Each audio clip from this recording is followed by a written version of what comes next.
Puji nama Tuhan, senang sekali kita bisa berjumpa kembali pada Sabtu siang ini Bapak Ibu sekalian. Sebelum kita membahas firman Tuhan, lebih lanjut kita akan berdoa terlebih dahulu. Terima kasih Tuhan atas segala kebaikan-Mu Tuhan pada siang hari ini.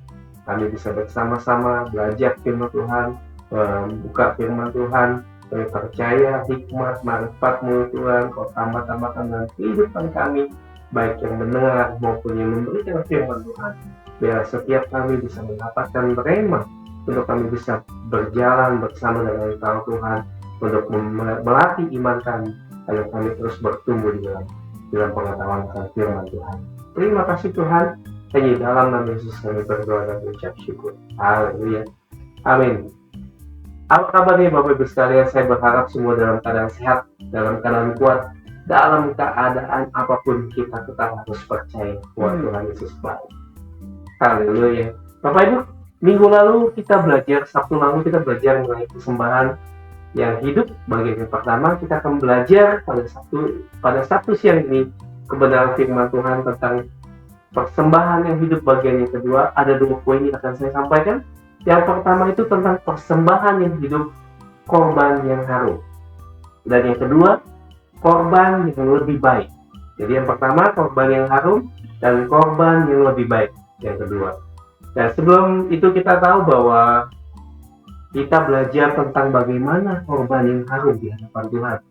Kita harus mempersembahkan korban yang harum atau yang berbuah wangi untuk kemuliaan bagi nama Tuhan.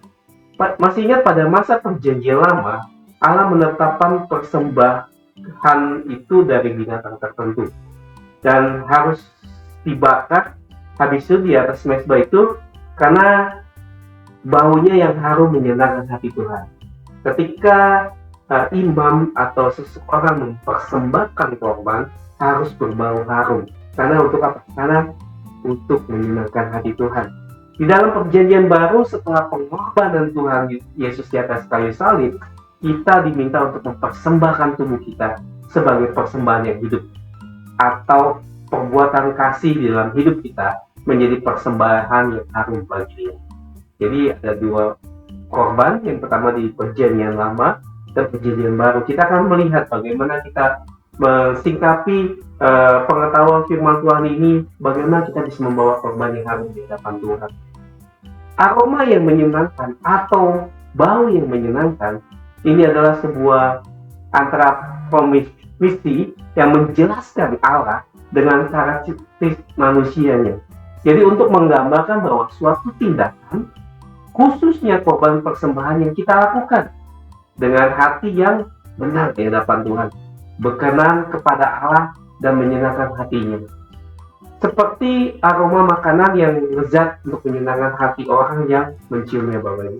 Ketika kita mempersembahkan yang baik, yang harum di hadapan Tuhan, kita harus juga melihat bahwa persembahan yang kita bawa ini harus menyenangkan hati Dia. Aromanya harus menyenangkan hati Tuhan. Ya sama juga kalau kita mempersembahkan apa yang baik untuk keluarga kita, atau apa yang baik untuk pasangan hidup kita. Begitupun juga dengan Tuhan, dengan Allah. Ketika kita mau memperkorbankan sesuatu, kita harus memberikan yang terbaik. Baik dari pelayananmu kah, baik dari keuangan yang kau berikan, apapun korban yang kita berikan kepada Tuhan harus yang terbaik dan harus berbuah atau beraroma wangi di hadapan Tuhan. Jadi kita belajar dalam Imamat 1 ayat yang kedua sampai ke-17 tentang korban bakaran. Konteksnya di dalam Imamat ini, dalam pasal 1 ayat 2 sampai 17, Imamat 1 ini menjelaskan tentang korban bakaran, jadi olahan. Korban ini berbeda dengan korban penghapusan dosa karena korban ini seluruhnya dibakar di atas mezbah. Perlu kita garis bawahi bahwa perjanjian lama ini korban bakaran ini adalah korban penghapusan dosa dan seluruhnya dibakar di atas mezbah, melambangkan penyerahan diri yang total kepada Allah. Kalau kita lihat dalam perjanjian lama, menyerahkan hidup kita, penyerahan diri itu yang total kepada Tuhan. Jadi kita bawa korban persembahan kepada Allah di atas mezbah, dan korban ini harus dibakar secara ludes, habis gitu. Jadi melambangkan penyerahan diri total kepada Allah. kalau kita lihat dalam konteks imamat 1 pasal yang 1 ayat yang 2 sampai 17. Jadi maknanya adalah makna ritual yang korban bakaran adalah korban yang sukarela sebagai ungkapan penyembahan, penyerahan diri, dan pemulihan. Jadi konteksnya hubungannya dengan Allah. Ekor hewan yang tak bercacat mewakili yang terbaik dan tanpa dosa. Ini diserahkan seluruhnya kepada Tuhan atau kepada Allah. Mengapa kita harus melihat konteksnya merasa aromanya harum atau aromanya asap daging tersebut terbakar naik ke langit adalah simbol atau visualisasi dan penciuman yang powerful. Ini melambangkan yang pertama itu tentang ketaatan kepada perintah. Umat Israel melakukan persis sama seperti yang Tuhan perintahkan. Yang kedua ini penyerahan diri secara total. Kalau kita lihat konteksnya atau mengapa kita harus membawa korban yang harum di hadapan Tuhan. Yang pertama itu ketaatan kepada perintah Allah. Yang kedua penyerahan diri secara total. Jadi seluruh korban dikonsumsi oleh api menunjukkan bahwa penyembahan menyerahkan segalanya kepada Allah tanpa menyisakan apapun untuk diri kita sendiri. Dan yang ketiga, persekutuan yang diterima oleh Allah. Jadi digambarkan sebagai yang mencium aroma itu atau berkenan dan menerima korban serta penyembahan tersebut. Ini adalah tanda bahwa hubungan itu baik kepada Tuhan, kepada Allah kita. Jadi kesimpulan untuk imamat 1 ini, korban yang harum adalah korban penyerahan diri total yang dilakukan di dalam ketaatan, yang berkenan dan yang menyenangkan hati Allah, sehingga bisa memulihkan hubungan antara Allah dengan manusia. Bisa lihat konteksnya dengan korban bakaran yang berbau harum dalam perjanjian lama. Dan yang kedua, Keluaran 29 ayat 18 dan Imamat 8 ini tentang pentabisan iman, Bapak Ibu. Banyak konteks-konteks korban yang harum di hadapan Tuhan. Yang pertama itu kita lihat di dalam Imamat 1 ayat 2 tentang korban bakaran. Yang kedua, Keluaran 29 ayat 18 dan Imamat 8 ini tentang pentabisan iman. Konteks Keluaran 29 ini adalah upacara pentabisan. Kalau Bapak Ibu baca tuh tentang Harun dan anak-anaknya sebagai imam. Ini adalah momen yang mungkin sangat disakralkan untuk menguduskan para perantara antara Allah dan umatnya melalui orang atau melalui imam kepada imam. Kita memberikan korban itu kepada imam. Jadi konteks ritualnya ini, korban bakaran ini bisa berupa lembu jantan atau domba jantan di dalam upacara ini memiliki makna yang ganda, yaitu penyucian dan penyerahan diri pada imam. Mengapa harus berbau harum juga korban bakaran ini? Karena menandai dimulai sebuah era yang baru, Bapak, di mana bangsa Israel akan memiliki imam yang melayani di setiap kemah suci. Jadi ada 3 yang kita bisa lihat, yaitu tentang pengudusan pelayanan. Korban ini menguduskan para imam yang tugas mereka ini, aroma yang harum ini menandakan bahwa pelayanan mereka diterima dan dikuduskan oleh Allah. Yang kedua, itu dasar untuk ibadah untuk selanjutnya, step selanjutnya. Ini dengan diterimanya korban penghabisan ini, seluruh sistem korban dan ibadah bangsa Israel berikutnya menjadi sah dan berkenan di hadapan Allah. Jadi banyak yang kita bisa lihat, ada pembagian korban bakaran ini dari perjanjian lama hingga perjanjian baru. Dan kesimpulannya untuk di Keluaran 29 ini, korban yang bau harum ini itu melambangkan pengudusan diri dan penerimaan suatu pelayanan keimaman oleh Allah dan menjadi fondasi bagi komunitas bangsa Israel pada masa itu. Dan kita lihat kalau kita belajar di poin yang ketiga itu Filipi 4 ayat 18 itu tentang persembahan jemaat Filipi. Kita bisa lihat ketika Rasul Paulus mengucapkan terima kasih atas bantuan finansial yang dikirim oleh jemaat di Filipi ini untuk mendukung pelayanannya. Mereka adalah satu-satunya tempat yang secara konsisten mendukung pelayanan Rasul Paulus. Jadi kalau kita lihat atau penjelasan di Filipi 4 ayat 18 ini, di sini Paulus dengan sangat jenius mengambil konsep ritual perjanjian lama dan menerapkannya pada tindakan kasih yang berpraktis pada perjanjian baru.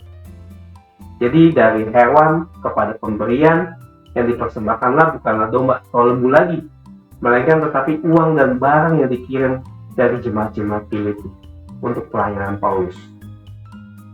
Mengapa juga harus berbau harum di perjanjian baru ini? Karena Rasul Paulus menyatakan bahwa pemberian mereka itu adalah yang pertama korban yang berkenan kepada Allah. Selalu kita harus ingat, dari perjanjian lama kita pelajari korban yang berkenan kepada Allah, korban yang berkenan kepada Allah. Jika kita ingin memberikan sesuatu kepada Tuhan, baik pada zaman ini saat ini kita juga memberikan mungkin sebagian harta kita untuk pelayanan atau misi, kita harus juga bisa melihat bahwa korban yang harus berkenan kepada Allah. Dan kita tahu bahwa ketika kita memberikan dari hati kita, sebagian korban yang kita berikan kepada Tuhan, biarlah Tuhan menyenangkan hati Tuhan, bukan karena dengan paksaan atau bukan dengan karena kita memiliki uang yang banyak untuk kita bisa berikan untuk pelayanan, enggak, tetapi dari hati. Seberapa yang kau miliki dalam dirimu untuk berikan kepada Tuhan harus diberikan dengan pemberian yang berkenan kepada Allah. Itu poin yang harus kita tangkap Bapak Ibu. Dari perjanjian lama hingga perjanjian baru, bahkan sampai masa kini pun kita harus memikirkan bahwa hidup kita, korban yang kita berikan harus berkenan kepada Allah. Di situ dikatakan persembahan kasih kepada Paulus atau sesama orang percaya diterima oleh Allah sebagai suatu bentuk ibadah. Yang kedua, korban yang harum. Tetap mesti kita harus ada korban yang harum yang menyenangkan hati Tuhan. Adalah tindakan kemurahan hati kita, pengorbanan kita, dan kepedulian kita kepada mereka yang untuk menyenangkan hati Allah. Seperti aroma korban bakaran di zaman-zaman perjanjian lama. Jadi ibadah bukan lagi sekedar ritual Bapak Ibu, tetapi hidup yang dikorbankan untuk Kristus dan sesama. Perlu kita ingat bahwa hidup kita harus mempersisihkan untuk kita bisa membawa orang-orang atau sebagian berkat yang kita miliki, kita bisa membantu orang-orang di sekitar kita atau keluarga kita atau siapapun yang membutuhkan untuk kita bantu. Karena kita bisa lihat bahwa korban yang untuk Kristus dan sesama. Dan Rasul Paulus menegaskan bahwa sesuatu yang kita berikan untuk Tuhan, dan kita juga harus memberikan sesama kita. Supaya apa? Kita dilihat orang balance hidup kita untuk kita bisa memberikan korban syukur kita kepada Allah dan kepada umat manusia atau kepada sesama. Jadi kesimpulannya di dalam Filipi 4 ayat 18 ini, korban yang harum adalah tindakan kemurahan hati. Yang pertama Bapak Ibu perlu catat, kemurahan hati. Pengorbanan, mungkin pengorbanan finansial Anda dan dukungan praktis bagi untuk pekerjaan Tuhan. Dimanapun Anda, apapun pelayanan Anda, apapun yang Anda lakukan, Anda harus mengingat bahwa dukungan praktis untuk pekerjaan Tuhan ini sangat membantu atau Tuhan berkenan menjadi korban yang harum di hadapan Tuhan sebagai ibadah yang sejati dan menyenangkan hati kita. Jadi perlu kita ingat, seberapapun yang kita miliki, apapun yang kita miliki, baik tenaga kita, baik keuangan kita, finansial, apapun yang Anda miliki untuk bisa menyenangkan hati Tuhan, pakailah itu untuk Tuhan bisa melihat dari apa yang kita berikan kepada Tuhan, apa yang kita bisa berikan untuk sesama, biar itu menjadi korban yang harum di hadapan Tuhan.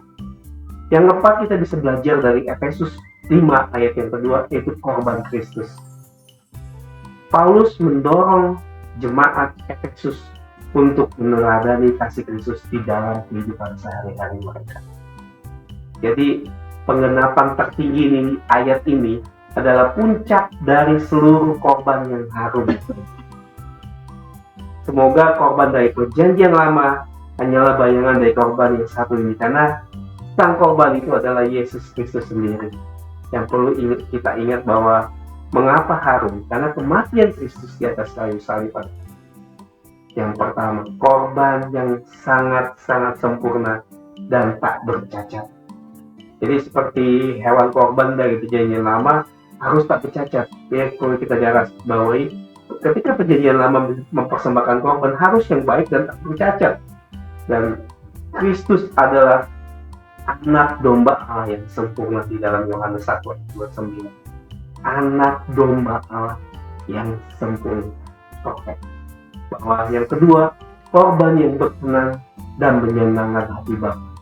Bahwa meskipun merupakan peristiwa yang sangat-sangat tragis, kematian Kristus sebagai tindakan ketaatan yang paling tertinggi, sangat berkenan dan menyenangkan hati Bapa. Karena apa? Karena melalui korban itulah keselamatan umat manusia digenapi. Ketaatannya mengharumkan peristiwa salib ini di mata Bapa, di mata Tuhan kita. Yang ketiga, dasar untuk hidup kita.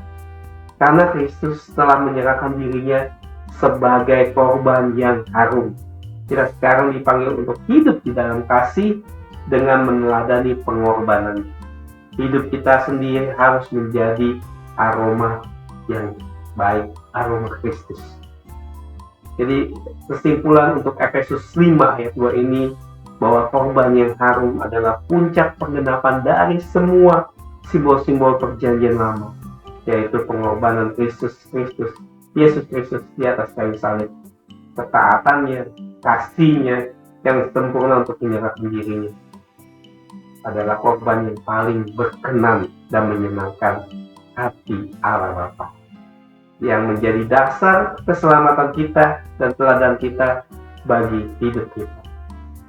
Jadi kita bisa lihat kalau perkembangan secara teologisnya, bahwa yang pertama itu perjanjian lama dari Imamat 1 ayat 2, Keluaran 29 ayat 18. Ini korban yang harum adalah simbol ritual yang berupa hewan yang melambangkan penyerahan diri, ketaatan, dan pemulihan-pemulihannya dalam Allah. Ini adalah sistem yang ditetapkan Allah untuk sementara. Yang kedua, kita belajar perjanjian baru tentang Filipi 4 ayat 18. Korban yang harum adalah tindakan praktis orang percaya, contohnya seperti memberi atau melayani, yang dilakukan bagi Kristus.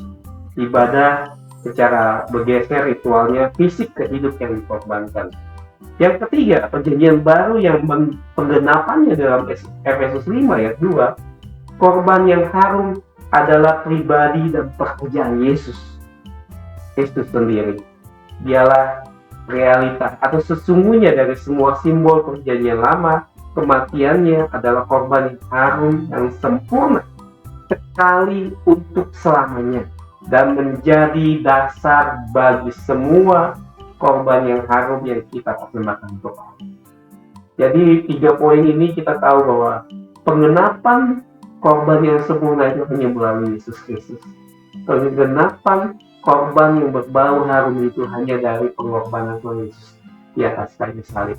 Ketika kita belajar firman Tuhan dari perjanjian lama ke perjanjian baru, bahkan masa kini, kita harus bisa melihat bahwa korban yang sempurna itu, yang harum itu, merupakan simbol untuk bangsa Israel menemukan ekspresinya dalam hidup orang percaya dan mencapai puncaknya dalam pengorbanan Kristus di Kalvari atau Tuhan Yesus mati di atas kayu salib.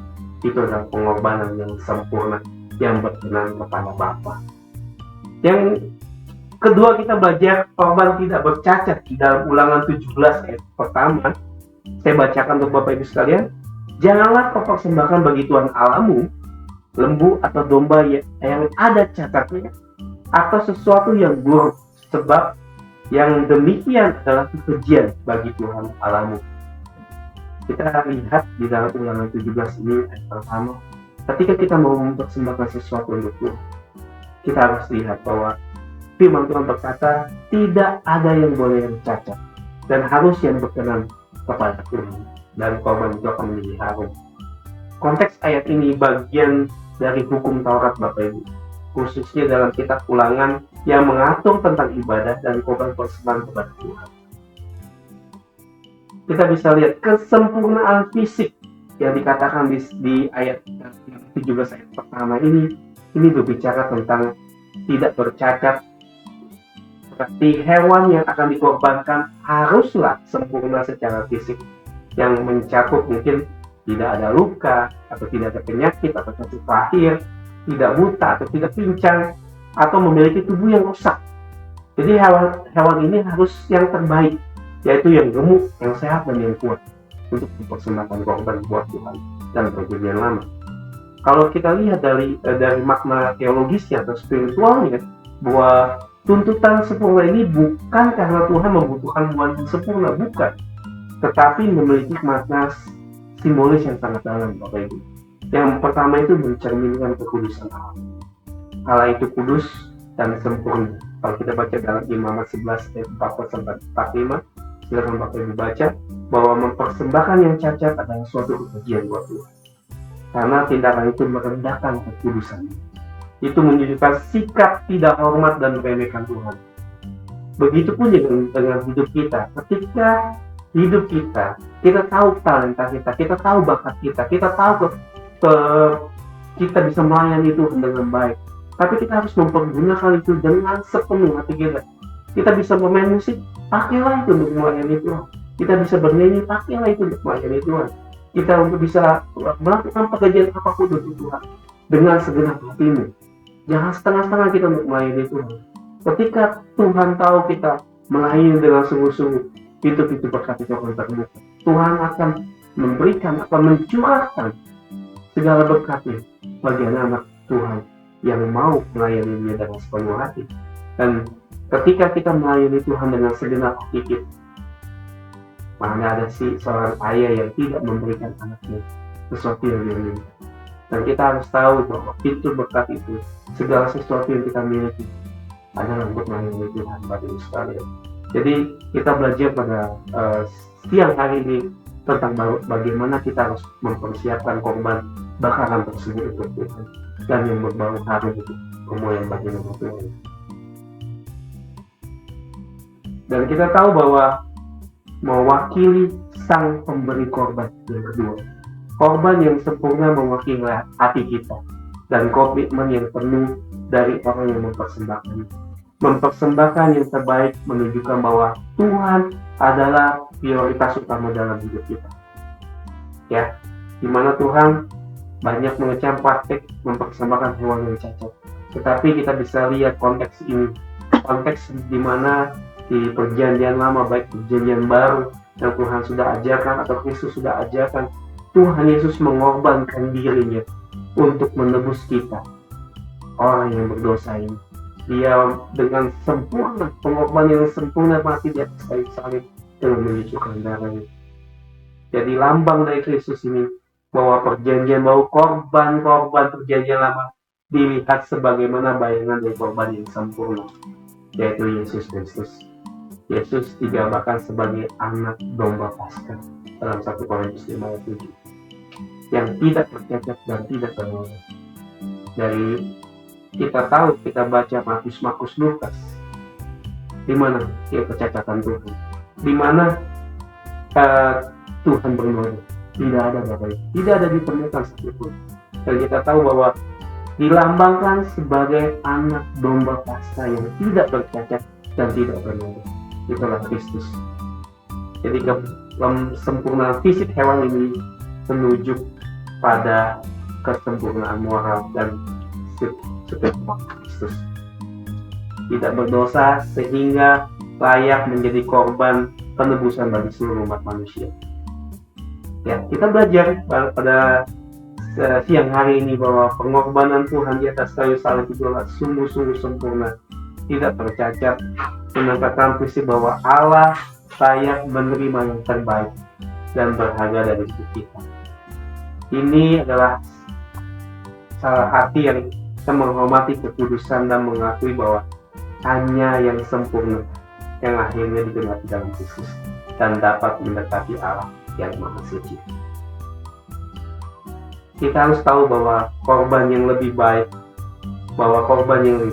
itu di dalam 1 Samuel 15 ayat 22 ini saya bacakan untuk Bapak Ibu sekalian. Apakah Tuhan itu berkenan kepada korban bakaran dan korban sembelihan sama seperti kepada mendengarkan suara Tuhan? Sesungguhnya mendengarkan lebih baik daripada korban sembelihan. Perhatikan, lebih baik daripada lemak domba-domba jantan. Kita bisa lihat bahwa penolakan Tuhan terhadap Raja Saul sebagai Raja Israel sangat tidak adil Bapak Ibu. Ketika kita mau mempersembahkan korban, kita harus lihat, kita harus menguduskan diri kita harus memberikan yang terbaik dari hati kita harus memberikan sesuatu yang benar-benar sempurna di hadapan Tuhan.